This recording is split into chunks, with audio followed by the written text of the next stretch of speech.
Welcome to the Boneyard with Steve Robertson. As always, I am your good friend and host, Steve Robertson, here on the Hump Day edition of the Yard. Might be a little bit shorter today. I got some things going on. I've been busy. Maybe you've heard.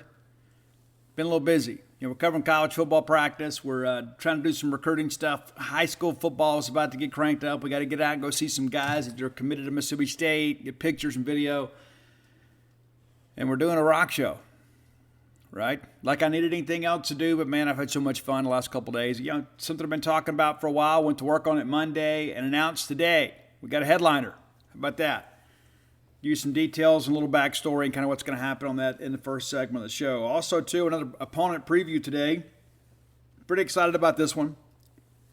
And we'll talk some football practice. We've only got a few more open practices left before the team goes into mock week, which replicates game week, right? So they'll have kind of a dress rehearsal, and then we'll get ready for the real thing. So we're down to just a handful of practices left. Of course, the Bulldogs will scrimmage Saturday at Davis Wade Stadium. I won't be able to attend because I'm going to be at the Mississippi Book Festival. If you're interested in that, if you're going to be at the Book Festival, or maybe you live in Jackson, you thought, hey, I may want to go do something this weekend. It's a little bit different. Come to the Mississippi Book Festival. I am going to be on a sports panel, me and Neil White and Dr. Robert Kayat at State Capitol at 9:30. That'll end around 10:30, and then we'll have a little book signing there at 11. And then after that, I'm going to spend the afternoon kind of chilling and then going to see the band Twist at Martin's in downtown Jackson. So I'll be there. So if you're looking to maybe go see some rock and roll Saturday, go check those guys out. They're also going to be performing in Starkville here very soon. Matter of fact, back-to-back weekends. Very happy to have them on the bill for Rock Vegas. Let's thank our friends at Bulldog Burger Company. I love Bulldog Burger Company. I love them. I don't like them. I love them. I love everything about it. I love the atmosphere. I love the selection. I love the quality. I love the pricing. I love the portions. Everything about it. Part of a great family of restaurants that has served the Golden Triangle for many, many years. And listen, don't be surprised when you find out there's going to be a Bulldog Burger empire, right? I mean, it just, I don't think there's any way they can stop at 3. I think the branding itself, people have just learned to associate excellence with Bulldog Burger. It's true. Go by and check them out today if you hadn't already. And maybe if you've been a while, it's time you go back. University Drive here in Star Vegas, Gloucester Street there in Tupelo, and the brand new one, Lake Harbor Drive there in the Ridge and Flowood area. Not so brand new anymore, just still an outstanding location to go get that great restaurant quality hamburger. Treat yourself today to the delicacies of Bulldog Burger Company. Have the spring rolls as your appetizer. Get that chocolate shake to go. You'll be glad you did. And maybe you say, you know what, Steve, maybe I'm not one eating quite that heavy. That's cool. Sometimes I just want to have something fresh too, right? Have that great BLT salad. I prefer it grilled. You may like it fried.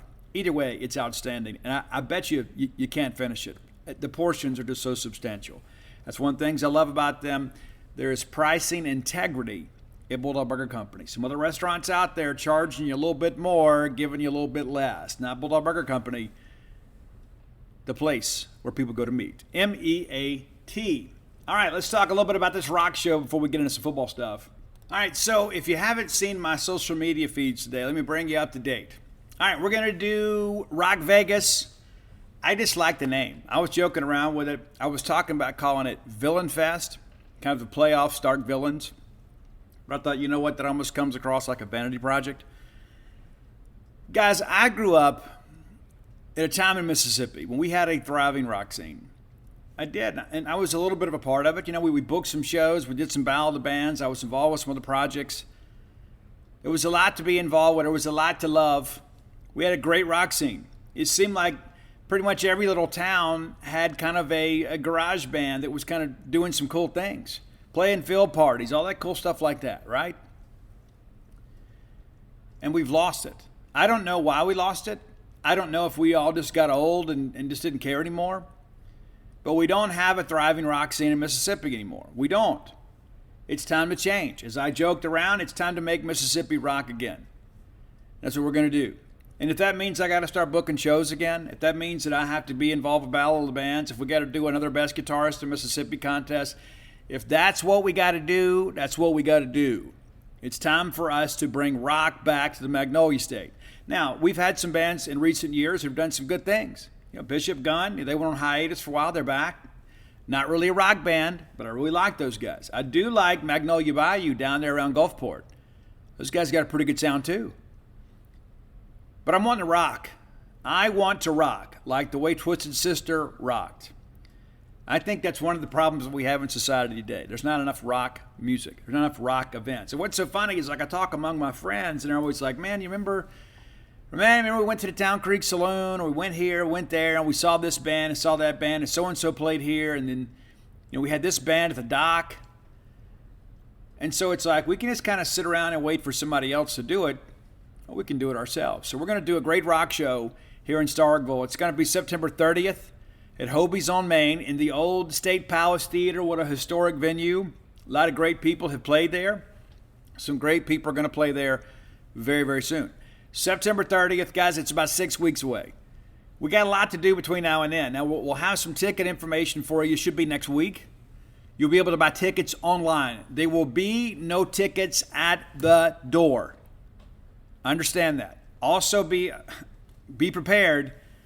This is not a huge venue, right? The thing, holds, 500-600 people, right? So this thing is going to sell out. Go ahead and be prepared for that. And let me share this with you too. I love all of you. I do. And if it were up to me, we'd have a big show, some big arena somewhere, and I'd let you guys all come for free. I'm not going to be able to let any of you come for free. Okay, understand that.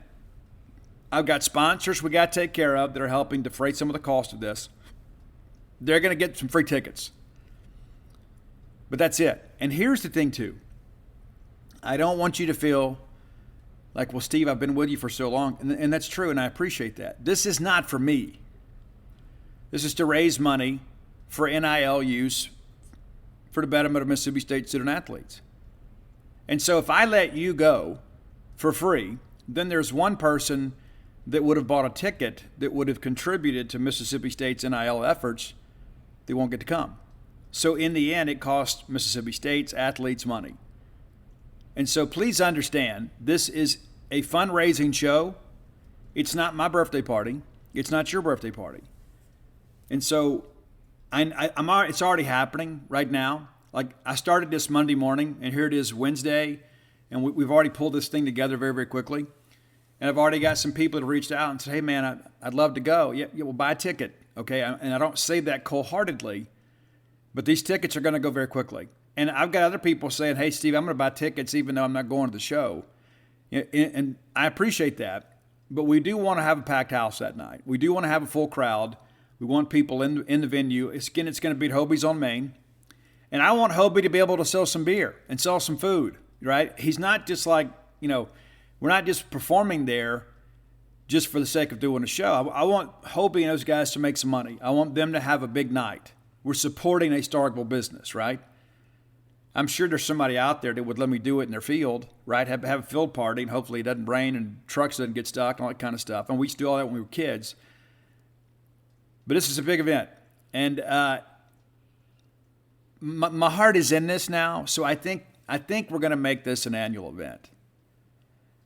Now, my hope is next year, maybe, now that I've get my legs under me a little bit, let's get through the first year, right?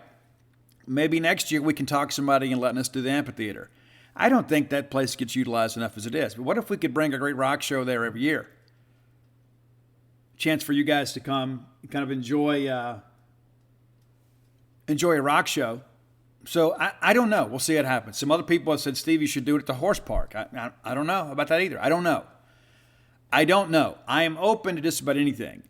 But we're going to start somewhat small, right? We're going to start it at the State Palace Theater at Hobie's on Main, the old State Palace Theater, for those of you that are unfamiliar. And then we're going to go from there. And I know what's going to happen. Like the 2 weeks, it's going to be on Twitter. I wish Steve would have had this at a bigger venue. You know what? Me too. But the hump is not available, right? Not that I think we'd fill it the first year. But we got to start somewhere. So this is where we start. We start at Hobie's on Main, September 30th. I'll have more details about timing and tickets and all that here in the days to come. All right, so we're going to bring a couple of up-and-coming Mississippi rock bands with us, right? I'm a firm believer in, the rising tide raises all ships. So we're going to do something cool. And in the meantime, we're going to bring some people along with us. We're going to provide some other people that are out there trying to find a way themselves in the music industry. Again, this is about not only investing in Mississippi State, but investing in Mississippi's rock scene. So as soon as I began to plan this, and over the weekend I kind of made up my mind, I'm not going to wait till next year, we're going to do it now. We're going to do it now. I said, you know what? I remember my friend, Ryan Purser, who is the leader of the band Four Way Stop. Ryan is also a Boneyard listener. Ryan has come to book signings, and he's like talked to me about music and stuff, and I've met him at some shows, and it's like, I told myself then, if I ever do something like this again, I'm going to invite those guys to come play. They won the Battle of the Bands last year and had the chance to open for Hardy at Bulldog Bash. So you may have already seen these guys, and if you have, you know that these guys can rock. And this is a rock show. I've had a lot of people contact me and say, hey, what about this band, that band? And listen, to be honest with you and to be fair about this, I already had my eyes on 3 bands. And I got all 3 of them, okay? And so Ryan and the guys from Four Way Stop are going to open the show. Great guys. And listen, I told Ryan, I said, listen, Ryan, this is a rock show. Bring out the heat. Let's go out there and lay it down. They're excited. I'm excited. I'm excited for you guys to see them. I'm excited for them to play in front of you. So Four Way Stop will be our opening act. And then second, we're going to go with a band called Twist. And I will see Twist this Saturday night in Jackson. Ryan's talking about maybe coming up and checking it out. And that's the thing, too. It's like now all of a sudden, Ryan and those guys are interested. Hey, we're going to be playing with these guys in a few weeks. Let's go out and check them out. That's what helps cultivate a scene and a culture, is bands kind of working together. And there's not enough of them anyway. So my hope is these guys hit it off. Maybe they do some shows together, right? Maybe it's a launching pad for both of them. But Twist, based out of, I guess technically you'd say Jackson. But most of those guys, I think, live in Madison County.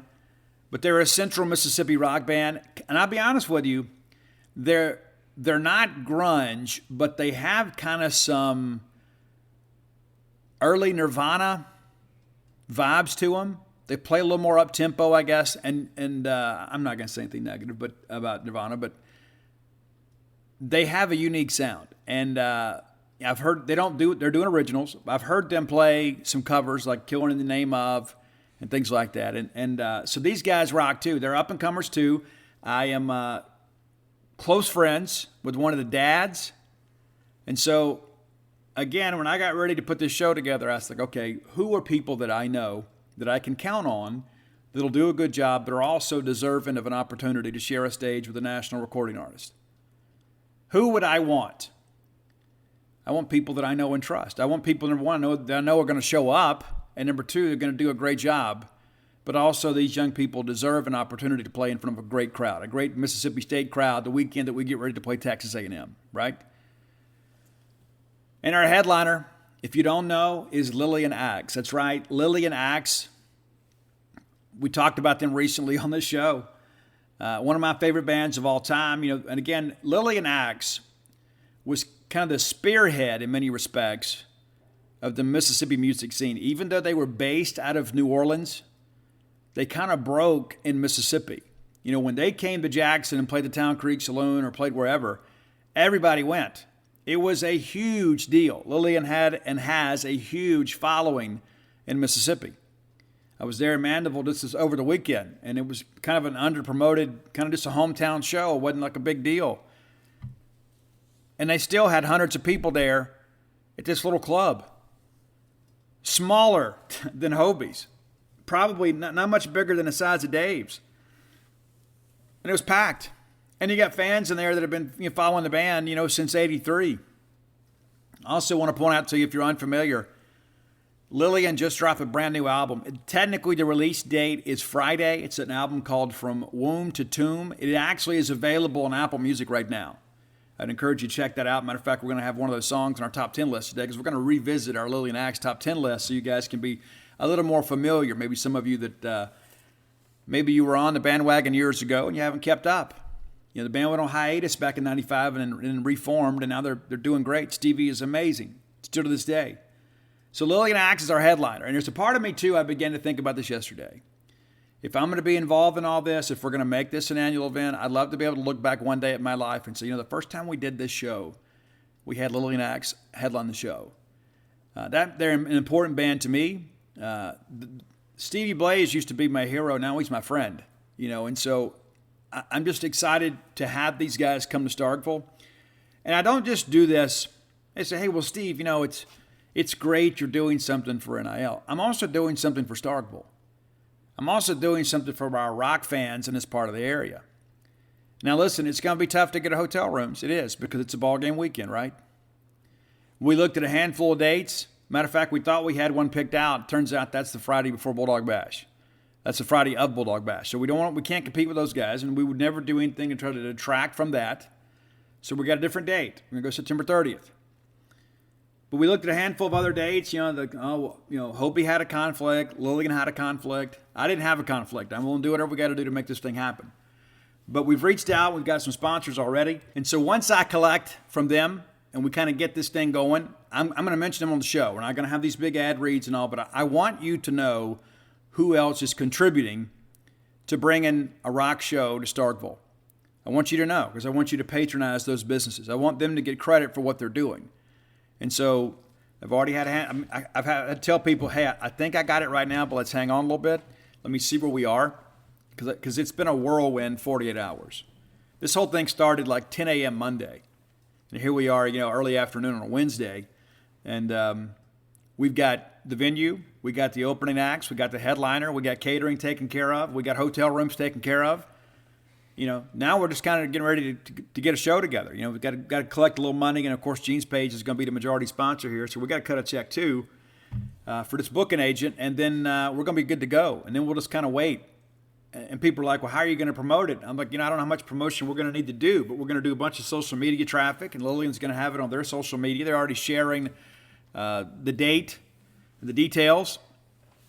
And so we're already starting to get some buzz, even from the Lillian fans in South Mississippi and in Louisiana that have now seen the date. They already hit me up saying, hey, where can I get tickets? Well, nobody can get tickets yet because they're not on sale yet.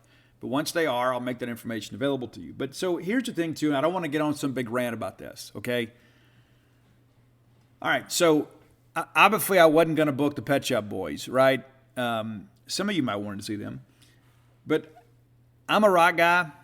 I respect all genres of music, but I feel like we need to do some things to kind of cultivate the rock scene. And Lillian Axe basically pioneers of the Mississippi rock scene. They're in the Louisiana Music Hall of Fame. Stevie Blaze is in as an individual as well. And they received the I can't remember the name of the award, but they were there at Dewling Hall here a couple years ago and got the Icon Award there in Jackson. But they're even though, again, they may hail from Louisiana, but we've always kind of claimed them as our own, because they were kind of with us when they hit. They were touring Mississippi regularly, playing around the state. And, we just kind of felt like they were going places. And so it's kind of my honor to bring these guys back and kind of introduce them to new generations, but also to give these younger bands a chance to play with an established band like Lillian Axe that has such a huge following in Mississippi. And so my hope is you'll come to the show and maybe you've never heard Four Way Stop or Twist, and all of a sudden you become fans of those bands. And they can perhaps follow in the same steps that Lillian took as they were touring Mississippi back then. And so this is kind of like a melting pot of generations around rock music in Mississippi. And so I share that with you because I think it's important to understand this is bigger than just one night. It's not just a chance for us to get together and kind of put some money together for NIL. It's not that. It's twofold. And really, I guess threefold. We want to do something cool in Starkville, right?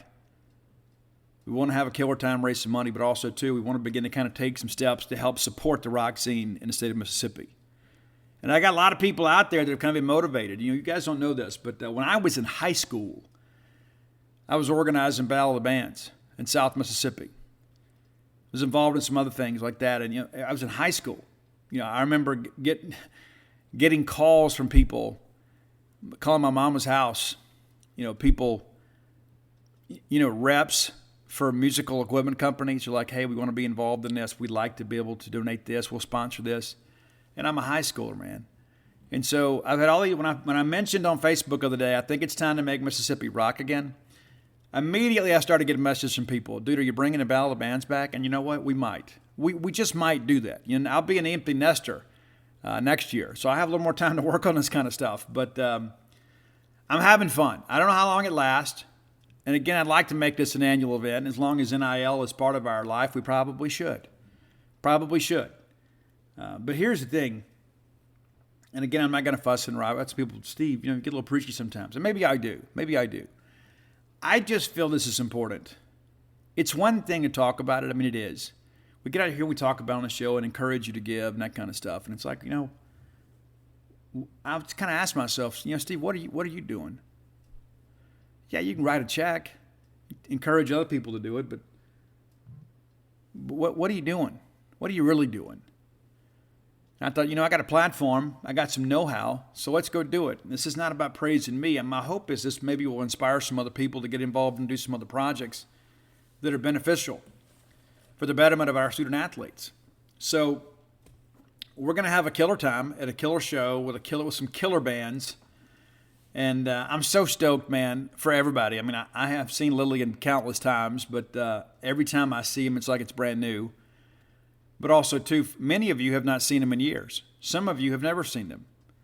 And I began to think about these young people, in Twist and Four Way Stop, to think this is a band that's got 10 albums. And they're going to be able to share the stage with them and probably have a chance, talk a little bit, kind of get to know those guys a little bit.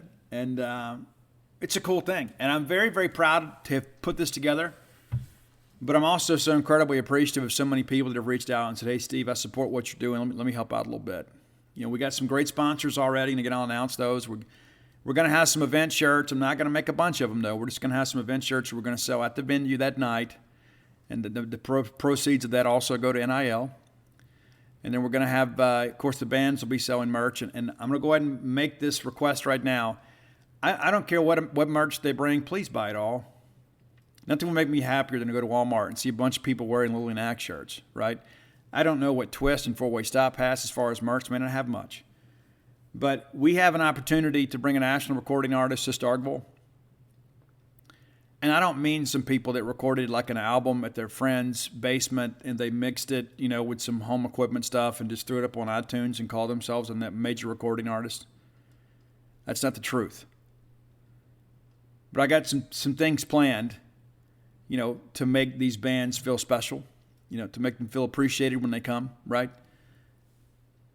But let's turn out and make some things happen. Let's make it a special night and make these guys feel welcome. I would love for all three of these bands to walk away and saying, you know what? Played a lot of shows, going to play a bunch more. But I don't know that anybody loves us more than the people of Starkville, Mississippi. It's important to me. It should be important to you. We want everybody to leave here having a positive experience. But also, too, I think about this. When we get ready to book a band next year, and I'm going to start working on that sooner rather than later, believe it or not. We're going to get through this one, and we're going to start looking ahead because, people book fall tours well in advance. We're probably going to need to raise some money and things like that, right? So we'll have a little more time to plan. This time I hadn't had much. We've had to hit the ground running. But I want, whenever we get ready to book somebody next year, I'm going to say, hey, I tell you what, I know you've never worked with me before. You guys have never come and played our town. I tell you what, hit those guys up at Lillian Axe, talk to their booking agent, and ask them how we treated them. Because that's my goal, is I want to treat them better than anybody else does. We got a great meal lined up, catered meal. It's going to be outstanding. And again, it's not about me. It's about Starkville, and about Mississippi State, about our student athletes, but also, too, our rock fans that maybe don't have many opportunities these days to put their fist in the air and celebrate rock and roll music. So we're going to do that. And again, I hope to do it every year. I really do. I hope to do it every year. And so my hope is it grows, and maybe we get into a bigger venue. Maybe we stay at Hobie's. I don't know. Maybe we look at doing, some intimate acoustic type stuff. I don't know. I'm open to whatever. But my hope is that this thing continues to grow to the point that this becomes a major player in Mississippi State's NIL function. I know it's going to be mimicked, and other people out there are going to say, well, hey, well, at least we can do a concert too, and we'll get Carrie Underwood. And we're never going to be able to compete with that. But I know this. I know that we are proud of what we have, and we can all take a part in participating and contributing to this. And so be excited that something is happening. And I hope that you can come out and be a part of it. Again, tickets are going to go on sale soon. I'll have more information next week, but they're not going to last very long. This is a very popular band, has a huge following, especially in my generation in Mississippi and in Louisiana. People are going to be happy to come. But also, too, this is a chance, for us to kind of showcase ourselves as Stark villains, right? All right, let's thank our friend Blair Chandler. Closewithblair.com. I mean, it kind of just rolls off the tongue, right? Go to CLOSE with Blair, BLAIR.com, and learn more about the services that Blair Chandler offers. Blair, of course, is in the mortgage industry, been in the industry 21 years, back-to-back years, top 1% close ratio in the country. Guy that works for Fairway Mortgage, recently voted number 1 in customer satisfaction when it's come to mortgage loan origination. It's difficult sometimes to get loans approved. You need to know somebody that can navigate through the labyrinth of underwriting, and that's Blair Chandler. Nobody stays in any industry for 20 years plus without knowing what they're doing. Nobody survives that long in a commission-based industry on luck. You got to be a person of know-how. So if you're a non-conforming borrower with an atypical property or something like that, you need to check in. Check in with Blair and say, you know what, Blair? I need help, and maybe you're the only person that can help me. If you mention to him you heard about him on the Boneyard, he's going to pay for your appraisal. How cool is that? It's about a $500 value. Blair's phone number, his personal phone number, 601-500-2344. Again, 601-500-2344. Closewithblair.com. All right, so we're going to revamp our top 10 Lillian list today. All right, so let's get right to it. Listen, people that love Lillian ask me, hey, what's your favorite album? It kind of depends on what mood I'm on, right? I mean, it's like, I was watching some footage earlier that my buddy Craig shared with me of Lillian playing at Town Creek Saloon back in '87. It's pretty crazy to think about, man. Pretty awesome. But anyway, the gift of technology, right? So let's get into this.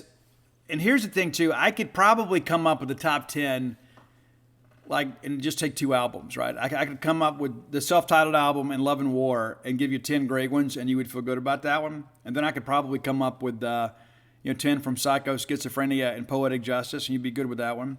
But I'm trying to include the kind of encompass the entire catalog here, and it's difficult to limit it to 10.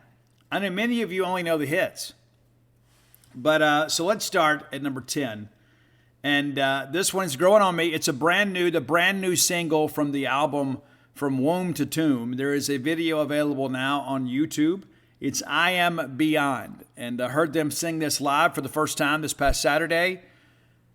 Very interesting song. The composition, like when you listen to Lillian in the early days, they were pretty, I hate to use the phrase typical, but they were kind of true to the time. And they have really progressed in some, kind of like a progressive rock band in many respects. I hate to call them a prog rock band because I think Lillian's kind of in their own lane. But this song and this album is true to the old Lillian sound, but it's matured a lot since then, if that makes sense. So if you like Lillian, you'll hear those famous Stevie Blades licks. Brent Graham, a new singer, doing a killer job. This is his first album. But the reality of it is that the band continues to mature and evolve. I Am Beyond, a really, really cool song. Number 9, going back a few years, another singer, and Lillian's had a few over the years, but it's a song that I think that maybe some of you are unfamiliar with. Maybe I'm wrong. Maybe I'm right. But we've had a handful of songs that maybe you guys are somewhat familiar with, and maybe you're not. But I think this is one maybe that you are probably not familiar with. It's a little bit deeper. This is when Derek was a singer, Derek Lefevre. It's a song called Jesus Wept off Sad Day on Planet Earth. That was released back in 2021. They re-released it in digital formats. But that's your number 9 song today, Jesus Wept. And it's not a ballad, but it is very spiritually based. Stevie is a guy that very, very grounded in his faith. So song Jesus Wept, number 9. Number 8, also with Derek on the pipes here, it's the self-titled track from the album Waters Rising that came out, about 15 years ago, I guess. This is a killer track, man. If you're unfamiliar with it, they still play it live from time to time. Kind of a fan favorite. Now from here, I think by and large, we're going to get into songs that most of you know, maybe with one exception. But number 7, the song that for many kind of started it for you, and it's A Dream of a Lifetime. And people are like, Steve, why is this one so low? Well, it's because there are so many Lillian songs that I love. Dream of a Lifetime, again, really good track. Really good guitar on this one. And again, kind of typical for the time. So it kind of fit right in with what was happening. It's off the self-titled album. Number 6, off the album Psycho Schizophrenia. It's a track Crucified, which Gene Swindoll now tells me, because he is a new Lillian Axe fan, he now tells me it is one of his favorite rock songs of the last couple decades. Loves the track. I think you'll dig it too. The guitar on this is ridiculous. I mean, I don't just mean like the solo. That's usually how we defined people back then. And then we got to a point where we didn't do guitar solos. Now it's because we basically had a bunch of rhythm guitar players playing lead. But Stevie Blaze is that dude, man, and he kills it here. The riff is great. The chorus is great. All the little fill-ins are great. I think it's one of the shining moments in Stevie Blaze's career. It's a song called Crucified, again off Psycho Schizophrenia. All right, number 5, and there was times in my life that the album Poetic Justice was my favorite Lillian album. And again, it kind of depends on what day you ask me. But I love this. There's not a filler track on this album. And it should have been huge. It absolutely should have been huge. They covered Badfingers No Matter What, which is great. But this album actually, I think, was the highest charting album of Lillian Axe's career. And I really believe if the record company had gotten behind them, they could have been as big as many of their contemporaries. But it's the song True Believer. And one of the reasons that I think Lillian, number 1, is still playing, but also 2, recording music, is because Stevie Blaze is such a phenomenal songwriter. And you may not know this, he writes everything. Every song that Lillian Axe has ever recorded, written by Stevie Blaze. He's the talent. And there's some talented guys in that band, don't get me wrong, but he is the undisputed leader of the band. But True Believer, a great track. If you saw me on Facebook, I actually recorded that live for you guys last week and posted it on Facebook. And my Facebook is free, so if you miss it, you can go find it yourself. All right, number 4, Lillian has had some killer ballads over the years. This one, to me, is not really necessarily a ballad. It's one of those things, too. It's almost kind of like a realization at times that life's not always going to be fair. And it's a song nobody knows, and they generally dedicate this to different people when they perform it live. And I suspect as long as Lillian Axe tours, they'll perform this song. That's Nobody Knows. You know, when you're down and out, nobody cares what it's all about. Check it out. It's not the typical 80s ballad, but it does have that big chorus that was kind of typical for the time again. All right, so number 4, Nobody Knows. It's off the self-titled album. Number 3, the much anticipated follow-up to that self-titled album. Because Lillian had opened for Rat and Queensryche and some other people like that. So we couldn't wait. And I remember Maxie Williams having an advance copy, and he was doing sound for us at a show, and he put on a couple tracks. He goes, and he guarded that little CD with his life because it was unreleased. They didn't want it to leak out there. But the album is Love and War. Again, not a bad track on that album. There's a hidden gem on there that didn't make our list. It's called My Number. The guitar on that is so crazy. I loved Steve Blaze as a riff meister for sure. But the title track, All's Fair in Love and War, I loved the build up to it. And back in the 80s and early 90s, we had these big intros to songs that made the album version a little special. Because you had the radio edit version that people played on the radio, but the album version sometimes you'd have a 1 or 2 minute introduction This one's not quite that long, but it's got this building intro that kind of goes into the track. And I think Ron Taylor absolutely kills the vocal on this. All's Fair in Love and War. Number 2, arguably the most successful radio single for them. It's Show a Little Love. They usually close the set with this because everybody wants to hear it. And I remember watching on Headbangers Ball, and it just felt like when I saw that on MTV, I thought, oh my gosh, look at this. I know these guys, right? It's a much different deal, right? When you get into a band early on and you're kind of invested in them and watching them be successful, and then to see them be on Headbangers Ball and stuff, it just absolutely blows you away. So Show a Little Love. But my favorite Lillian song, and I got in trouble when I was in school, living at home, because the best rock station within earshot of us in South Mississippi most days was WRNO. Then we had Z-Rock in Jackson, and sometimes you could get that, and sometimes you couldn't. But sometimes I would want to hear Lillian Axe, and I'd get on the phone, and I would make that 504 area code call, and I'd make a long-distance call down to RNO and request Misery Loves Company. So I had to pay for those calls. I tell you what, it was worth it. Absolutely worth it. And you know what's crazy, too, is once I got the cassette, I still made the call because I still wanted it to be played on the radio. It wasn't enough just for me to have it. I wanted that song to get played. I wanted more people to enjoy that song, and I wanted Lillian to be played on the radio. So that's a top 10 list. I Am Beyond, Jesus, Wept, Waters Rising, Dream of a Lifetime, Crucified, True Believer, Nobody Knows, All's Fair in Love and War, Show a Little Love, and then Misery Loves Company. I'll tell you one of my favorite ones, too. I got to give an honorable mention here. It's off Poetic Justice. It's Dying to Live, and it's kind of unlike anything else on that album. The vocal's great. It is a really cool track.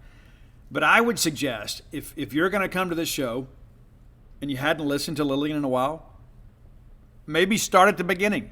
Go back and listen to that self-titled album. Work your way forward. There's 10 albums out now, so you got a listening to do. They're going to play the hits, but listen, they're not a nostalgia act. They still got new material, and I would encourage you to listen to that new album and listen to Brent's vocals. I guess we played No Problem and I Am Beyond at the last show. The Great Deception might make the playlist. It's tuned down a full step, and so when they're playing a smaller show, they don't always bring the full rig, and so we'll see what they play in Starkville. But pretty excited about this. Again, familiarize yourself. You got some homework to do before now on September 30th. You go back and jam these Lillian songs, and I see people at shows, man, they've got like Lillian Axe shirts from like 91, 92. You know, you guys are great. I don't have those. If they do, they wouldn't fit me. But that's your top 10 list today. If you have ideas for the top 10 list, reach out and let us know. Roy's been hitting me up with some new ones. Many of you have hit them up. We were going to do a classic rock person today, but then I decided to get motivated and get the show closed, so we're going to do that. And then we'll do a classic rocker on Friday, a name that you know, that you're very familiar with. We'll do his full catalog. I'm excited about that. You should be too. But reach out to Roy on Twitter at Dogmatic67. That's DAWGMATIC. Excuse me. Yeah, TIC 67, and also on Spotify. Happy to share this with you and share the gift of music. And if you got support, questions, dirty jokes, hair care tips, whatever, send them to Roy at Dogmatic67. All right, new segment of the show brought to you by Campus Bookmart. Campus Bookmart, I love Campus Bookmart. You will too. Excited to partner with them, man. They have been so great to me over the years. They'll be great to you too, because it's not just because I'm so darn special. They are the special ones. They take care of you. They take care of me. The latest in Mississippi State merch, the greatest selection. A lot of people advertise that. That's fake news, right? The new Bully Shop, completely renovated. It's upstairs now, a wide assortment of Mississippi State merchandise to choose from. And you know Miss Kathy Brown's going to keep the shelves stocked with cool stuff. Go by and see their smiling faces today. If you can't make it to town, let me encourage you, visit them at campusbookmart.net. Use promo code BSR. That stands for Beautiful Steve Robertson. That gets you free shipping on all orders over $50. Any order less than $50, absolutely incomplete. campusbookmart.net. All right, today we're going to look at the Ole Miss Rebels. A lot of Bulldog fans look at them every day. We're going to look at them today. Hey, Bulldog business owners and hiring managers out there, the holiday season's right around the corner. Don't remind you, right? You probably got some staffing needs that you need to fill. Well, let me tell you about our friends at LinkedIn. As you get ready to gear up for your hiring needs, make sure that your small business, or large business for that matter, is firing on all cylinders. LinkedIn Jobs is here to make it a whole lot easier to find the right people that you want to talk to fast and free. Create a free job post in just minutes on LinkedIn Jobs to reach your network and beyond to the world's largest professional network of nearly 810 million people. Add your job and the purple hashtag hiring frame to your LinkedIn profile to spread the word that you're hiring, and you can find people within your network to help fill your needs. Simple tools like screening questions make it easy to focus on candidates with just the right skill set and experience to maximize your hiring potential. It's why small businesses rate LinkedIn Jobs #1 in delivering quality applicants versus their leading competitors. LinkedIn Jobs helps you find the candidates you want to talk to faster than ever. Did you know that every week nearly 40 million job seekers visit LinkedIn? Maybe it's time that you give it a try. Post your job for free at linkedin.com/boneyard. That's linked, LinkedIn.com/boneyard. Terms and conditions may apply. We're going to break them down, and it's interesting to know what to expect in Oxford. Big season last year. There's no denying that. A veteran team led by an NFL caliber quarterback. They had a big year. First 10-win regular season in Ole Miss football history. You know, we did it first, but again, that's a major accomplishment, and it's impossible to deny the fact that Lane Kiffin has done a good job up there. So let's take a look back at last year, then we'll kind of look into what's going on. And again, this roster is very much in flux. They lost a lot last year, and then really invested in the transfer portal. And there's a lot of discussion this year. That's what they're going to do too. Is about half their class is going to come from the portal. Is that the right way to do it? Remains to be seen. Maybe Lane Kiffin's ahead of the curve. Maybe he's biting off more than he can chew. We'll see. It's going to be an interesting study when it comes to college football roster management to see what Lane Kiffin and those guys are doing. Okay, so last year, and again, some games last year too you looked at, and I expected to lose some of these games. They won. Of course, they opened the season at the Mercedes-Benz Stadium in Atlanta, Georgia. They handled the Louisville Cardinals 43-24. The next week, Austin Peay 54-17, and then 61-21 winners over Tulane. I thought the Tulane game might be a little more competitive. I didn't think Tulane would win, but it was impossible to deny that the first 3 weeks of that season, they had that offense absolutely rolling. Of course, Jeff Lebby has left. That's interesting. And contrary to popular belief, he is the primary play caller, or was the primary play caller. So they had the bye week to kind of get ready for Alabama, and people are like, man, this is a huge ball game. Huge. And the game was basically over in a quarter. Ole Miss won the fourth quarter. Perhaps they hung a banner. But Alabama wins 42-21, but there was no doubt who the better team was that day. And to be fair to Ole Miss, too, Alabama was just better.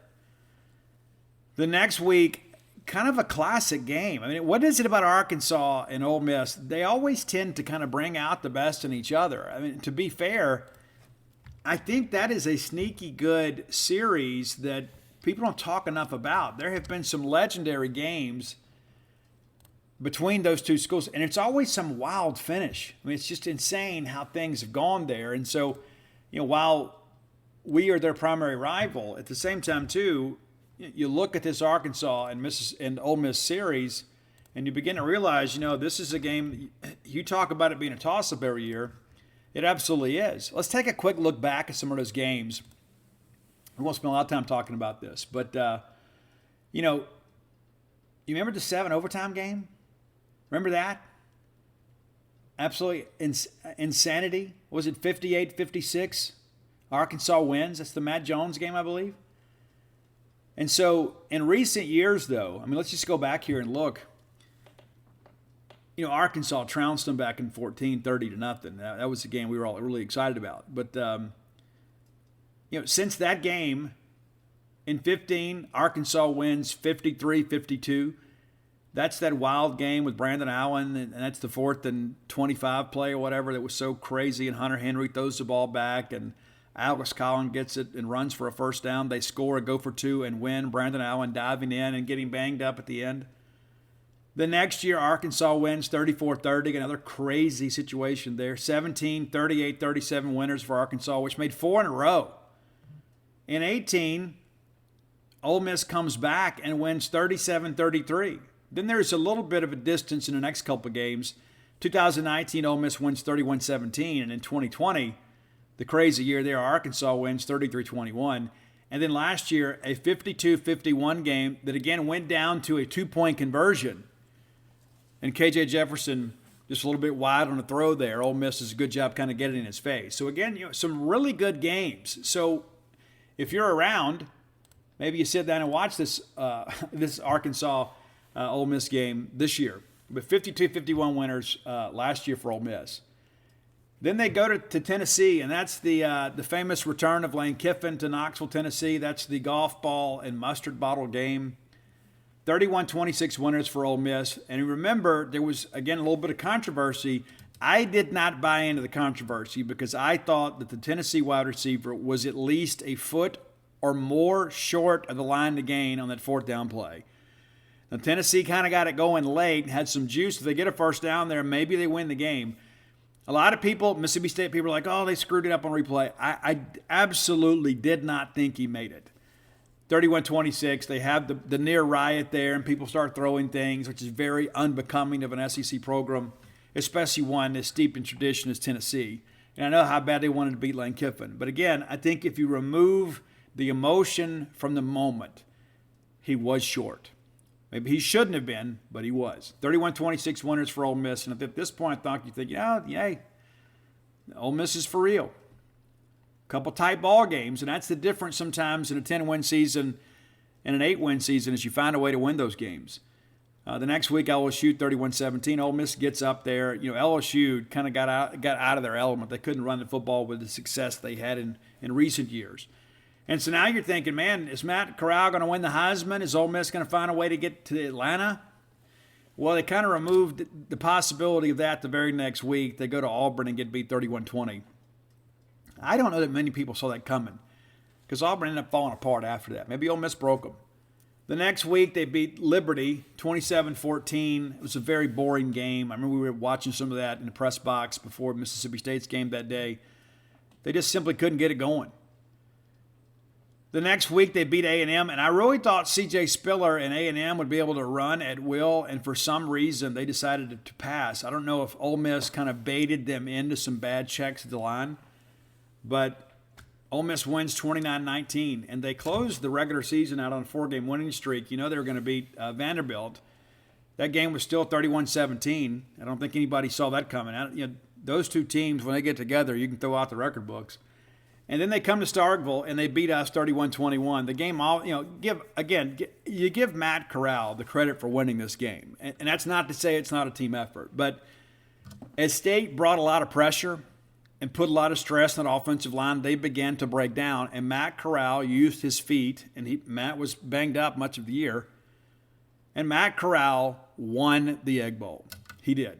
And, of course, State had, 3 consecutive drop touchdown passes on one drive, and we come away without a field goal, and we end up losing by 10. If you put that thing in the end zone at the half, maybe it's a different ball game. But the reality of it is Ole Miss made the plays to win. We did not.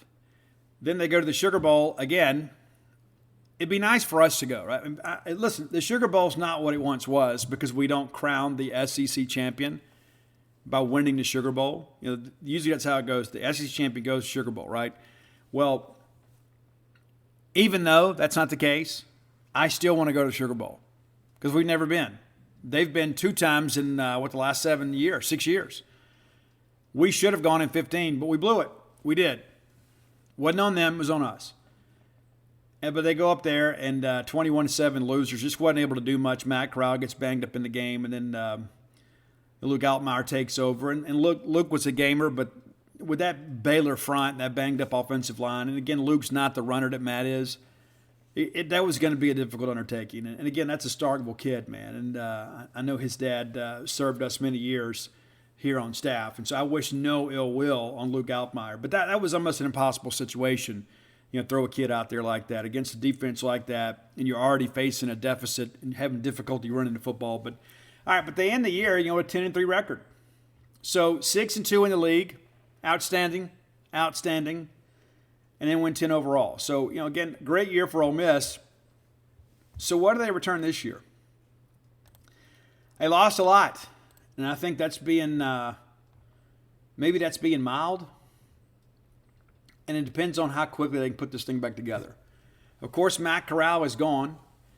You bring in Jackson Dart from the portal, and let's be honest, if it's even, Jackson Dart's going to start.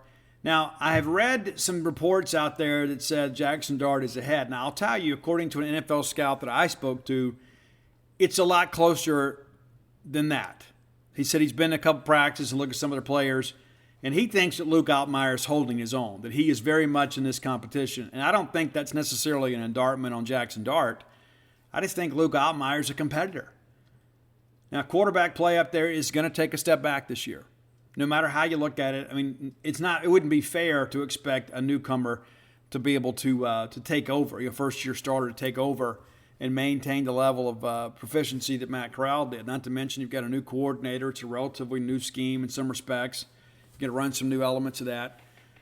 But the quarterback thing is still unsettled. I do suspect that we'll see Jackson Dart, but if he struggles, then I think Luke Altmaier plays. But against the front half of the schedule, you could probably pull a kid out of the stands and do well. Ole Miss lost a ton in the running game. They also went out and signed a couple guys that ought to be able to pick up. Jerry and Ely, a disappointing career. I wouldn't call him a bust, but I disagreed with making him a 5-star when we did. I voiced my concerns, not that he was going to Ole Miss, just because I knew we were going to have this conversation at some point. Like, this kid's a 5-star. I honestly think ranking Jerry Ely as a 5-star wasn't fair to him because I don't know that he had the ability to meet those expectations. I think he was a very good college player, but ultimately ends up undrafted. Snoop Connor, a guy that was rated a 2-star, ends up drafted. And I think in many respects, Snoop's probably, maybe better built for the NFL. And again, look at Snoop, a guy that was kind of under-recruited out of Hattiesburg High School and probably even underutilized at Ole Miss. And then Henry Parrish Jr. was a guy that was expected to come back and really challenge. He ended up transferring to Miami. And so not much returning. So they hit the portal and they go out and get former 5-star running back Zach Evans at TCU. And he's a guy, too, that had some issues at TCU. He's not just leaving because, hey, I'd like another opportunity. He had some issues. He was suspended. Then there's SMU's Ulysses Bentley IV. It really sounds like an Ole Miss name, doesn't it? Good player, and you think it should be a pretty good 1-2 punch for them. And Bentley had a good season last year. And, of course, SMU runs kind of a progressive offense. They'll spread you out, too. So some of the terminology and stuff will probably be similar. Some of the concepts offensively should be similar. So I don't think it's going to take long for him to get up to speed. And, again, it'd be one thing if they only had Zach Evans, and that's a guy that's had some issues. But I think getting Ulysses Bentley is big.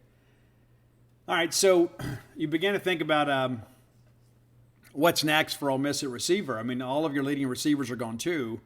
And a lot of people are talking about Jonathan Mingo being the guy.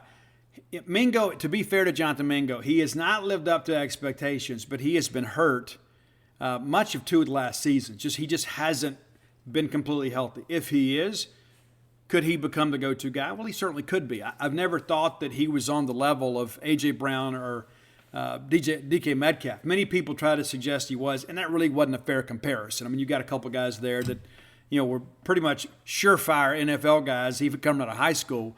I don't think Jonathan Mingo is in that category. And again, that's not being critical of him. I just think it's not a fair comparison. But Mingo will be a guy that should be, probably a chance to be the number 1.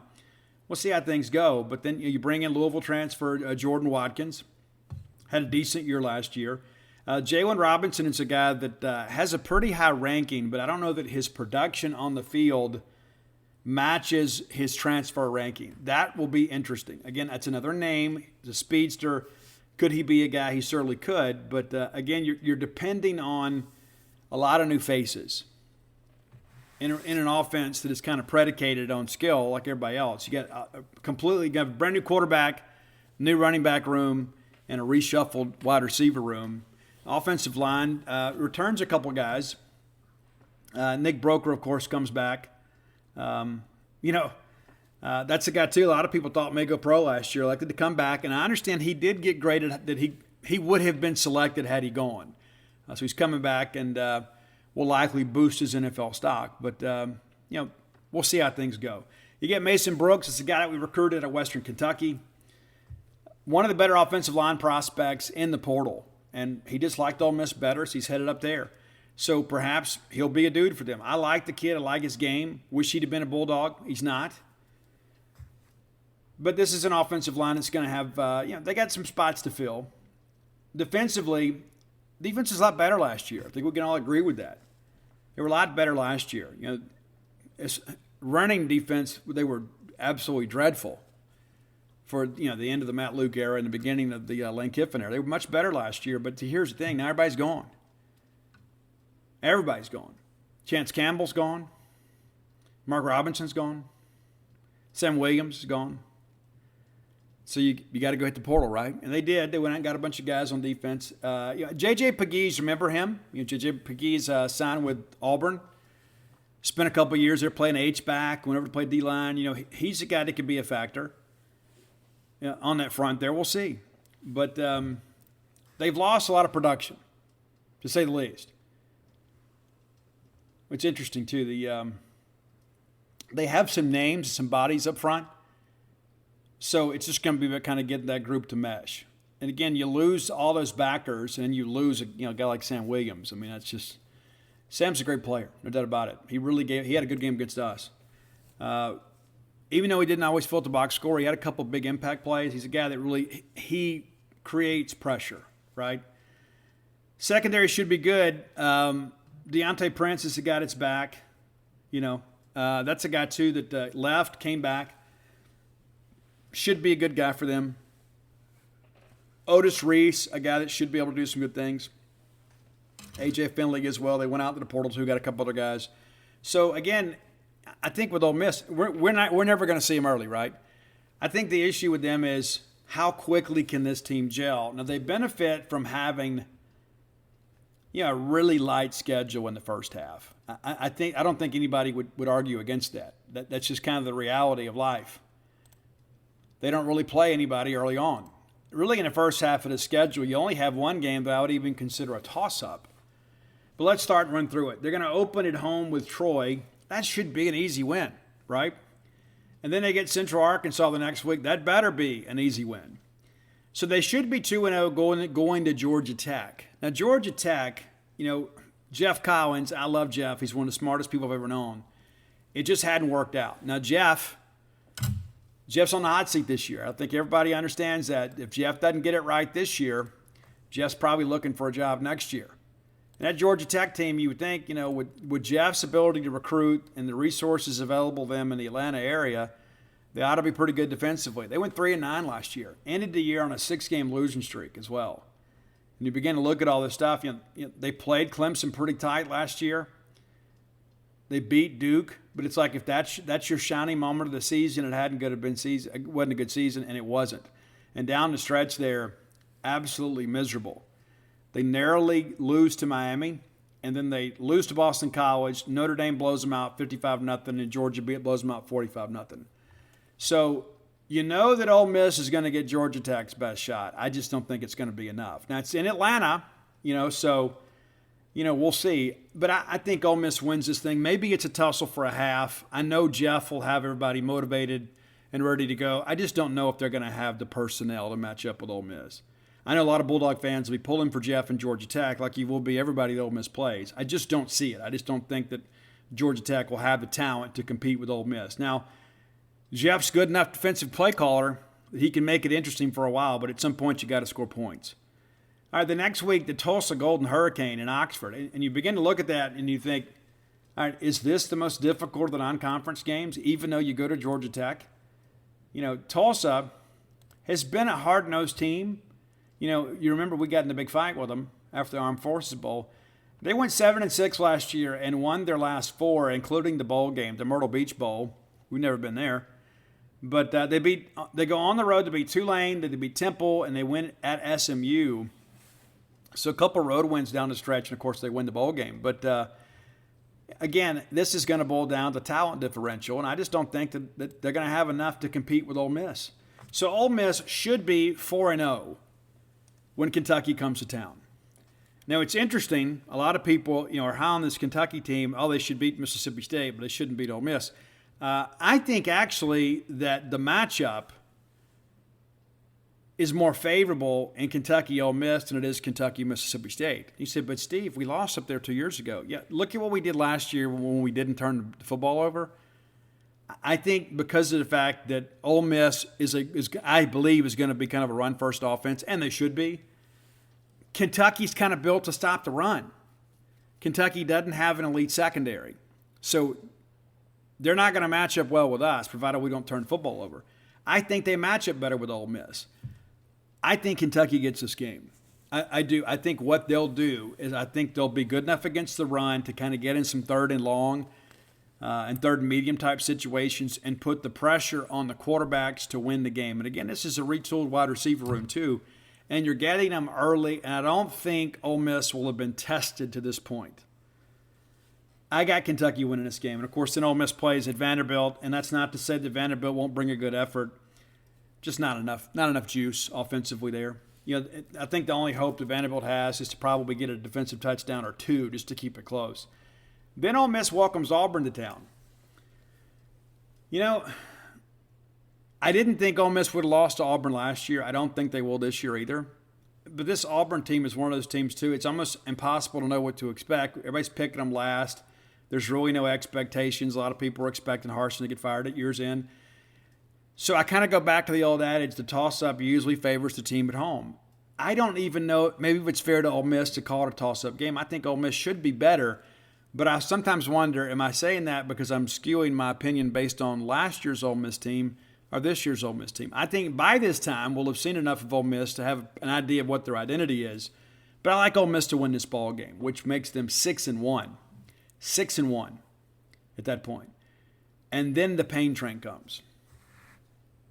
You can say, Steve, what do you mean? I think Ole Miss loses out. Now, I know there are going to be some Ole Miss people to listen to this show and say, that's just Steve being Steve. And it is, but I'm going to shoot it to you straight. You got to go down there and play at LSU. Tough place to play, even when you got a good team. And Ole Miss kind of pushed LSU around a little bit last year. I think LSU, by this point in the season, will be playing a better brand of football. I think they win the game. The next week, back-to-back road games for the Rebels. They will go to College Station, Texas. That's, again, another series that has been very competitive between the two.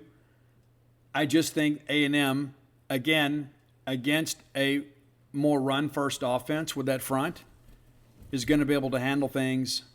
And what do you do with a young quarterback? Back-to-back road trips like that, because at this point, when you get ready to go Tiger Stadium and Kyle Field, that's two of the loudest venues in all of college football.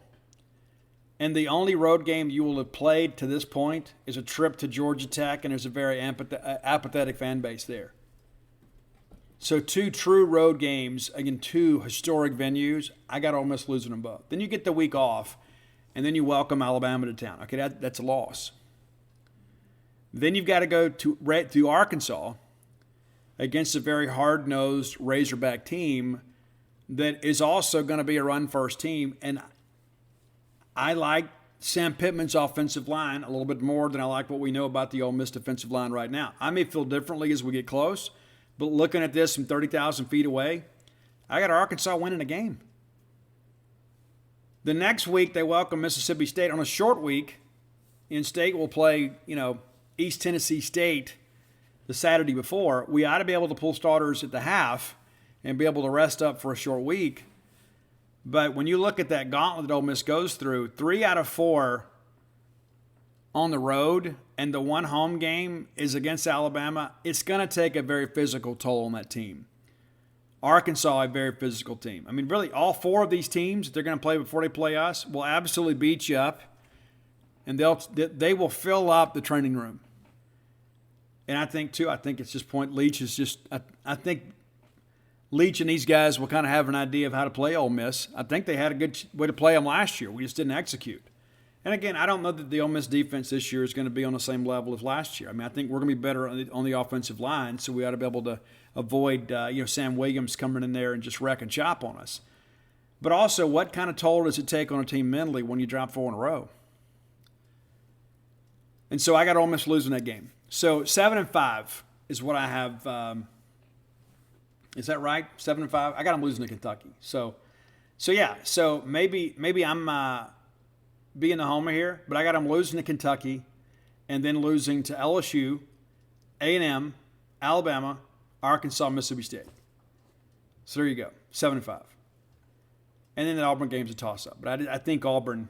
I don't think Auburn's just going on the road and winning up there. They'll find a way to go. But again, if Ole Miss doesn't settle its quarterback situation and get some good quarterback play, it could be interesting. There's a lot of questions about this Ole Miss team, and it's like we're banking on the portal to fill these needs, and it takes a while to build some continuity and some cohesion as guys learn to play together for the first time. So Ole Miss, in many respects, kind of a blessing here to have a light first half of the schedule, because you want to get things settled before you start playing these toss-up games. But I think this season, in many respects, is going to be defined by what happens the first half of October. I mean, if they have a dreadful October, you could be a 6-6 type year or worse, right? That gauntlet down the stretch, I just don't give Ole Miss a lot of hope for winning any of those games. But you get Kentucky, then you're at Vanderbilt, which it should be okay, and then you got Auburn coming in. So that's an interesting swing right there. If you're Ole Miss, you got to win 2 of those 3. If you lose 2 of those 3, it's going to be awfully interesting down the stretch, to say the least. But again, I think it's a 7-5 team as we sit here today. As we get into the games, guys get hurt. New playmakers emerge. Personnel groups kind of get some things figured out. So we'll see. But I got the Rebels going 7-5. Maybe you guys disagree. Let me know if you do. I'm sure some Ole Miss people will let me know I'm a complete idiot. They're going to the Sugar Bowl and going to Atlanta and possibly winning an FBS championship. I'm sure. That's how things work. But that's my thought on it. If you disagree, let me know. Maybe you agree with me. I do think it's going to be a talented team. I just think it's a team that is in transition. And I think there are a lot of people out there. If we're being fair to Ole Miss, which people will accuse us of not being, I don't think it's fair to expect them to go anywhere to replicate anything close to what they had last year, considering the fact that they have basically turned this entire staff over with few exceptions. I think there's only one coach left on the staff from Lane Kiffin's first staff. So there's a lot of new faces. So there's a lot of new people figuring things out. And so this is a year that could be interesting in Oxford, to say the least. All right, final segment of the show brought to you by your friends at Portico. Let me give you Brooks Bryant's phone number right out of the gate. You guys know Brooks. Chances are, if you've been to a Mississippi State sporting event, Brooks is there too. He used to play Mississippi State. Part of 2 College World Series teams. Thank you, Brooks, for your contributions to Mississippi State athletics. Now Brooks is trying to make Starkville a better place to live. Part of a great group of developers putting this wonderful residential development together in Starkville, Portico. Easy to get to off 82 on 12. Take the very first right. Go through that 4-way stop. There you go. There's Portico. 1.1 miles away from the Mississippi State campus. Be sure and check it out next time you're in town. If you're looking to move to Starkville, I encourage you to give Portico your opportunity. Phase 1 completely sold out. Phase 2 under construction, and some of that already sold. So if you're looking to make a move, now is probably the time to do so. Maybe you've always dreamed of making Starkville your home again. Do it now.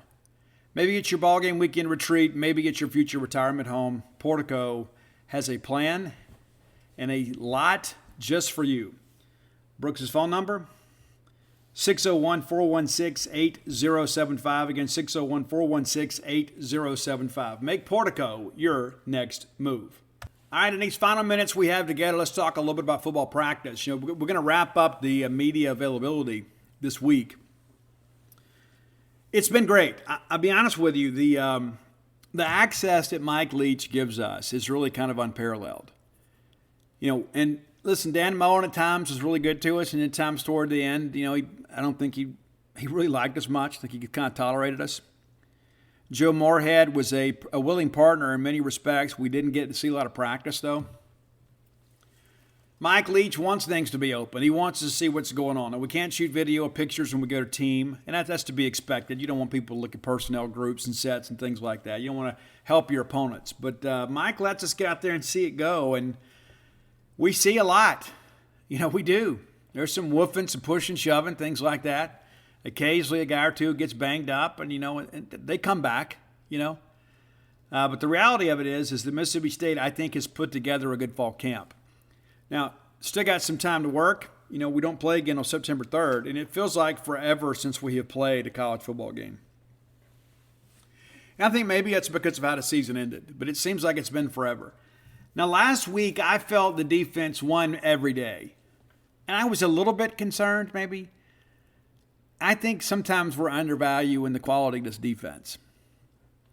That said, Monday and Tuesday of this week, the offense won. And I don't think it was close on Monday. I think they really responded well after the Saturday scrimmage. I did not get to see the scrimmage. Unlike some other people in this industry, if I don't go to something, I'll tell you. I've been to every other practice, though. One of the first people to get there, always among the last to leave. But I didn't go to the Saturday scrimmage. But, our full crew was there. Maybe Robbie didn't go. But Paul was there. Dave was there. Mike was there. And I've talked to some of our staffers, kind of off the record, just to kind of say, how did it really go, But the defense won. Offensively on Monday, I thought Will Rogers was sharp. I think it was his best day of camp. I thought the offensive line played exceptionally well. And here's the thing, too, that I want to kind of caution you about, too, when it comes to this offensive line. Zach Arnett is bringing pressure or movement or twist or stunts, 75, 80% of the time. Now, you guys know as well as I do, we're not going to see that very often. Alabama might do it because they got the athletes to cover on the back end, but most teams are going to drop 8. And teams that go man-to-man coverage against Mississippi State usually get beat. And so when you think about the fact that we've got 5 having to block 6 most plays in practice, it's going to condition us to be better during the season. When they do drop 7 or 8, we're holding up. Remember 2 years ago, we couldn't block 3 with 5. It's a different deal now. These guys have kind of settled in. I think LaQuinton Sharp is a big part of things. He was somewhat limited earlier in the week, but he's back. Rolled an ankle, I guess, over the weekend, but missed Monday, limited Monday, but he practiced on Tuesday. If we had been able to play a game, he'd have been ready to go. I don't think there's anybody on the roster at this point, that is out for Memphis. But I like the fact that we have some competitive nature in us on offense. I like the fact that we're willing to hit back. And I think this week is rather interesting. I'm eager to see what happens at Saturday scrimmage. And again, I won't be there. We'll give you a recap based on what we've learned and the statistics and all that are available. But defense is generally ahead of the offense this time of year. And then to see the offense respond the way they have. This wide receiver group, we've kind of belabored the point. Almost to the point that I think we're almost pushing it too hard. This is a group that can really play. These guys get open. These guys understand their role in this offense. These guys can get upfield. And, and it's not Jomo, it's J-Mo, Jordan Mosley. Go ahead and get familiar with that. J-Mo. Jordan Mosley, probably going to be second team behind Ducking. But this is a guy that can play. And he doesn't mind getting dirty. I like receivers that are willing to go down and kind of sacrifice their body to make a big catch on an errant throw. That's who J-Mo is. Jordan Mosley will do the grunt work. Now, Caleb Ducking has got a completely different skill set. You lay it up there for him. He got the big frame. He's strong. He's physical. Got a great catch radius. Got to make plays. And he has. And again, I go back to the fact that Joe Moorhead and his staff signed this kid or committed this kid, and he had 1 college catch under his belt. He has definitely taken the scenic route to the starting lineup. Can he be a star? He absolutely can. This offense kind of features itself on using those outside receivers. But Caleb is a walking mismatch. I can promise you everybody that lines up across from him is going to understand I got to have sound technique, or this kid, because he's so much superior athletically, is going to embarrass me.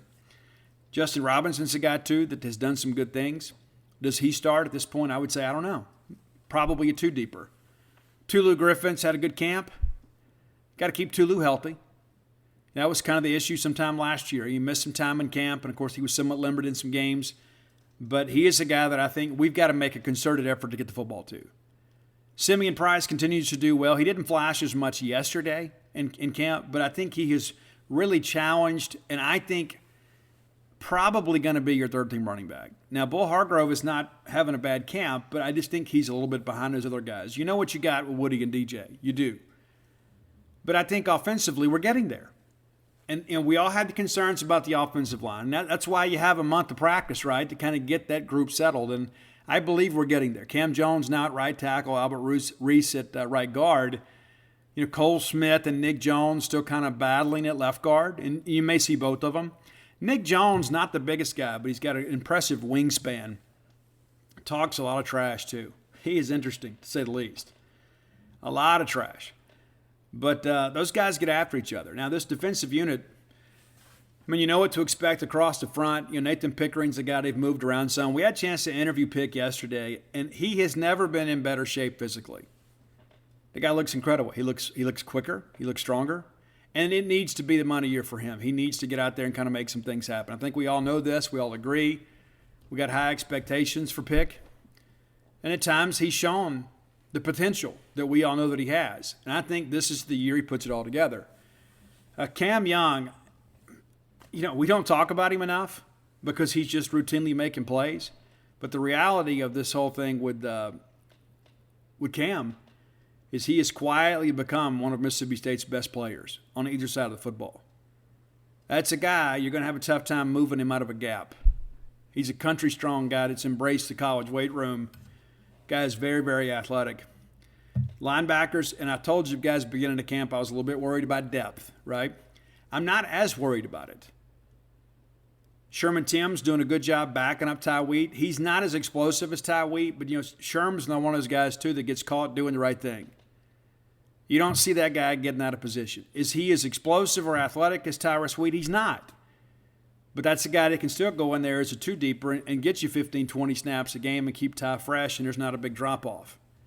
Deshaun Page missed some time early part of camp. You're beginning to see him emerge a little bit. And now you start looking at this linebacker group and say, okay, well, you know, maybe we've got to settle a second-team Mike, and maybe that's where Nick needs to step up and do some things. J.P. Purvis is a guy, too, that has flashed a little bit in camp. So I'm not as concerned. It is still a concern, but I'm not so concerned now that I've had a chance to watch, 10 practices or so. And so I feel better about that group. To me, the talk of camp is the safety play. Now, yesterday was interesting. Jalen Green, for the first time in camp, did not run with the ones. He ran with the twos. Corey Ellington ran with the ones. How about that? So a little bit of a shift there. Now, is that to motivate Jalen Green? Or just, he's had some moments in camp he's been really good, and he's had some others that maybe he wasn't quite as good. But yesterday, your starting safeties across the board, Jackie Matthews, Colin Duncan, Corey Ellington. And Corey Ellington, again, I've shared with you guys, he looks like a completely different player. This is a guy that really, once he got into a nutrition plan and got on the weight room, he has taken advantage of his opportunity. And so I feel good about the direction of that group. And then you think about, Sean Preston running second team, Jalen Green out there running around. Jordan Morant's done some decent things. And, of course, he's still playing catch-up. He didn't get here until the summer, so he didn't get the benefit of spring. I just think this corners room, we kind of held our breath last year, and it's like we can ill afford an injury here because we basically had 3 corners to play with, 3.5, I guess. This year, I think it's closer to 5.5. I think we feel really good about Marcus Banks, and DeCamerion is still holding off Marcus Banks, but Marcus Banks is coming. And it's like if we do have a situation we got to rotate, I don't think there's a lot of drop-off there. Davian Collins down the depth chart a little bit. He's had a good camp, quietly having a good camp. So some of these newcomers I think are going to play. Treviana Williams got a little bit banged up in practice earlier this week. He's a big, strong kid. And I expect him to play this year. You begin to think with Steve, there's so many guys on this line. I think you got to get him some snaps because I think we all know he's probably a 3-year player, right? So let's take advantage of that this year. Get his feet wet and have him ready to move into the starting lineup next year. We don't want him to be in a situation where next year he's making his debut, as a redshirt. He can play in 4 games this year, but the reality of it is I think that guy needs to get some meaningful snaps, when the game is still, being decided. But I feel better about the team. I think field goal kicking Saturday was a bit of an adventure. It's been good this week. And that was so crazy about Saturday is I think Wednesday, Thursday, and Friday of last week, the kickers were perfect. and then we get out there Saturday and we miss a couple, and then Monday and Tuesday of this week it's been we're kind of back to where we are. So we can't kick field goals on the practice field, though. We got to be able to do it at Davis Wade Stadium. So again, encouraged about what we've seen. The team is off today. We're back at practice Thursday and Friday, and we'll have an update for you on Friday's show. And then, of course, Monday we'll be into mock week as they get ready for their preseason preparations. We're almost there. So we'll close camp here in a couple days and then get ready to go through mock week. Of course, at that point, they'll split the team between two deepers and scout teamers, and then everybody will get to work in their new jobs, and we'll start getting ready for the Memphis Tigers. If you hadn't done so, go to dogpilebook.com, and you can get all my sports books there. Dogpile, Alpha Dogs, Flim Flam, and Stark Villains, and of course, Bloomsville Leander, available through different outlets, Amazon.com, BarnesandNoble.com, BooksAndMillion.com. And if you're looking for Stark Villains gear, and I know you are, go to StarkVillains.com, get a t-shirt, a hoodie. Everybody needs a new hoodie. It'll be cold here before you know it, even if it doesn't feel like it today. All right, I'm out of here a little bit early. I got to pack a bag and hit the road, but we'll see you guys soon. But until next time, let's all live our lives in a way we make more friends than enemies, and people can see a difference in the way we live.